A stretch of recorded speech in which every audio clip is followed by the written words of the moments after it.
Don't worry, I am human. I am not a cyborg. I'm part mind, part machine though.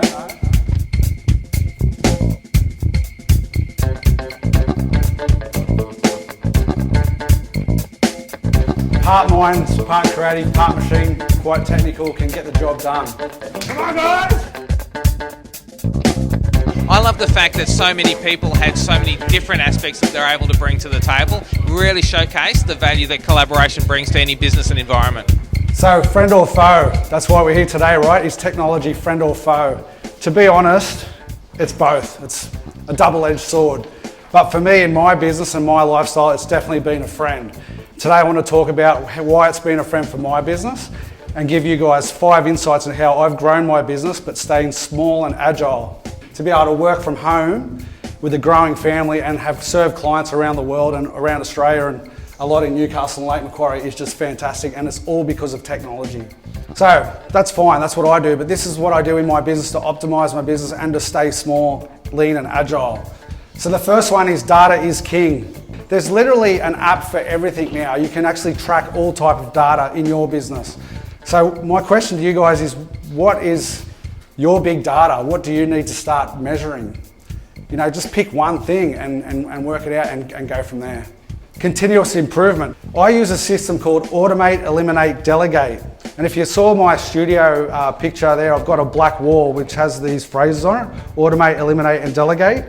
So what I do is I have post-it notes. So whenever I have an issue that I come up with in business that I want to improve or optimize through technology, I just write it on a post-it note and I stick it on the wall. Online differentiation. I'm obviously in the online space, but when I started the business, I knew that I had to be different.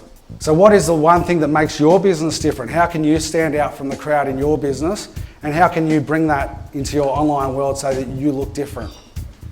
Okay, Daniel, it looks like it's time to launch the new website. Launching. Brace yourself. Yes! All right. What do we do now? Let's drink. Okay, this is hack number 4, content marketing speeds trust. It's where you put a lot of information online through blogging, social media, podcasts, testimonials, reviews, videos, guest articles, wherever you can get content out there that you actually start to show people that you can do what you say you can do.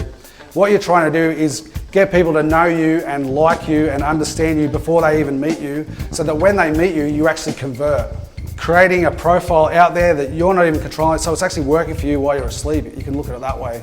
You know, what is your digital footprint like? Everyone just thinks of a website, but it's not. It's all of the different media that's out there that actually creates a trail to your door.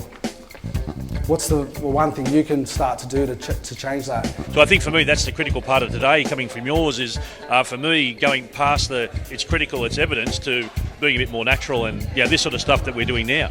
Yeah, being real and authentic is so powerful in content marketing, and that's what you're talking about. So I'm glad you got that message, man. It's awesome. Thanks. Thank you. Authenticity is the new advertising. We're all used to mass media now, like television, radio, newspapers. That's basically getting hacked by digital media right now. Netflix is replacing television, podcasts and Spotify and things like that are replacing radio. Blogging and YouTube is replacing newspapers. And what the one thing or the trend I'm seeing with these mediums is it's an authentic approach.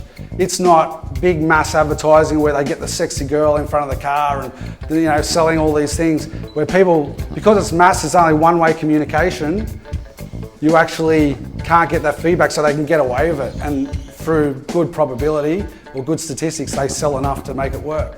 It was nice to hear, lots of people's information from a design perspective through to a human resources management and that sort of stuff. So you're trying to just use innovative new technologies to develop your business. And it was actually really good to see local businesses actually embracing technology, because you go into a lot of businesses and you see kind of like dinosaurs, as we put it, but of all ages, not just older people like who are pushing back on technology. So it's awesome to see local businesses embracing it. So Really enjoyed the whole presentation. I loved that it came back to the basics of, yes, digital is really important, but it's about real people connecting with real people in the end. Definitely. I loved what you were saying about, content and making sure you're on all the social platforms and how to do it right.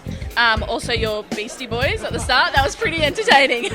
So that's authentic content, right? It's not about being so serious. Like, show your personality, show who you are, because people buy from people. They don't, buy from a logo, because that's the old model. Like, people bought from a brand, whereas now people are buying from people. And the online space, the internet has created that for us. We've never had that before. Like, this is the best time in the time of human beings to actually run a business. I believe it's amazing.